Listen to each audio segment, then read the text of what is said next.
La radiodermite dite aiguë survient au bout de 3 semaines de radiothérapie. Elle se manifeste en premier lieu par un grade 1 selon la classification NCI 4 et peut se développer jusqu'au grade 3, exceptionnellement au grade 4. Le grade 1 correspond à un érythème léger ou à une desquamation sèche.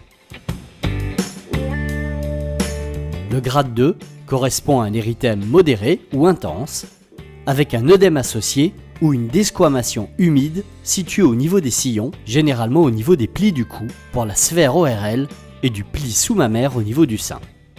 Le grade 3, qui devient maintenant plus rare, correspond à une desquamation humide localisée plutôt en dehors des plis. À noter que des saignements peuvent être induits par des traumatismes ou un frottement. Le grade 4 est exceptionnel. Il correspond à une nécrose cutanée avec une ulcération du derme et des saignements spontanés sur toute la zone traitée. Sa prise en charge requiert une hospitalisation. La conduite à tenir en fonction des différents grades est accessible sur l'intranet. De manière générale, la prescription d'un émollient, habituellement le Lalucet en spray, est préconisée dès le début de la radiothérapie. Il est important de bien insister auprès du patient sur le fait que l'application de cet émollient doit être faite uniquement après la séance de radiothérapie et qu'il ne faut jamais l'appliquer dans les 8 heures qui précèdent la séance. Il est aussi très important de ne jamais appliquer d'éosine aqueuse. Cette pratique n'est plus du tout préconisée car elle assèche la peau davantage. En cas de radiodermite sèche, le Lalucet est poursuivi. En cas de lésion peu exudative, des pansements à interface siliconée sont appliqués soigneusement sur toute la surface atteinte. Et pour faciliter leur maintien, un dispositif, le Tubifast, pourra être commandé en pharmacie à la taille du patient. En cas de lésion plus exudative, les pansements hydrocellulaires plus absorbants seront indiqués. Il sera nécessaire de coordonner la pose de ces pansements avec la séance de radiothérapie.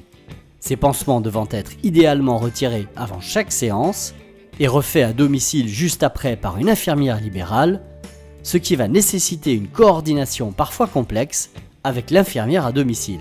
Ainsi, par défaut, il est possible de laisser le pansement de Mepitel ou de Mepilex pendant la séance de radiothérapie, le dispositif n'influençant pas la dosimétrie. Dans ce cas, ces pansements devront être assez fins pour permettre le port du masque pendant la séance. En cas de chimiothérapie concomitante à la radiothérapie, le cisplatyl est généralement utilisé. Cependant, dans les cas où un anti-EGFR tel que le cetuximab est utilisé, les lésions cutanées sont un peu différentes. À partir du grade 2, il peut apparaître des croûtes non hémorragiques au niveau des plis de la peau. Et à partir du grade 3, on peut voir apparaître des croûtes hémorragiques hors des plis avec des saignements induits par des traumatismes minimes. Le grade 4, relativement rare, peut se présenter sous la forme de croûtes hémorragiques, confluentes, massives, avec des ulcérations. La marche à suivre est alors de poursuivre le traitement sans modifier les doses de cetuximab pour les grades 1 et 2. À partir du grade 3, le cetuximab est arrêté pendant 1 semaine. Si on constate une amélioration avec un retour au grade 2, le cetuximab peut être repris en diminuant la dose de 25%. Si en revanche il n'y a pas d'amélioration, on poursuit l'interruption 1 semaine de plus. Et on voit si on constate une amélioration. En l'absence d'amélioration, on arrête définitivement le traitement par cetuximab. La prise en charge des radiodermites associées au cetuximab requiert l'ajout de lotions antibiotiques locales car une folliculite apparaît rapidement.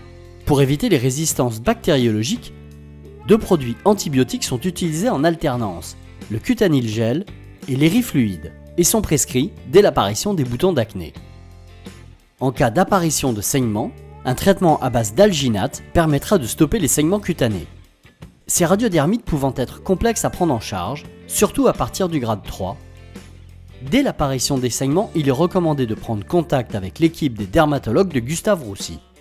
J'aimerais donc souligner quelques points essentiels dans la prise en charge du traitement des radiodermites, surtout concernant les patients qui seront traités pour des cancers tête et cou. Ne pas hésiter à prescrire des pansements donc à base de Mepitel ou de Mepilex à partir de lésions exudatives, donc grade 2 et surtout les grades 3. Donc ceux-ci ne peuvent être réalisés dans notre service, faute d'infirmières et de locaux. Donc il faudra le faire réaliser par des infirmières à domicile.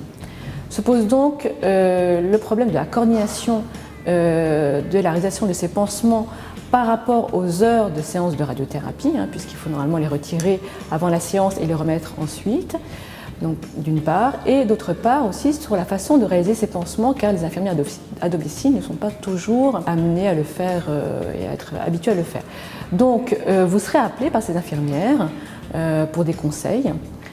Si vous n'êtes pas à l'aise pour les conseiller, vous pouvez donc faire appel soit à notre cadre infirmière d'hospitalisation en Indre-et-Loire, soit l'infirmière de coordinatrice des soins externes, qui sera également formée dans ce but. Il y a une procédure écrite à ce sujet qui vous rappelle toute la prise en charge des radiodermites et aussi donc, la façon dont ces pansements doivent être réalisés.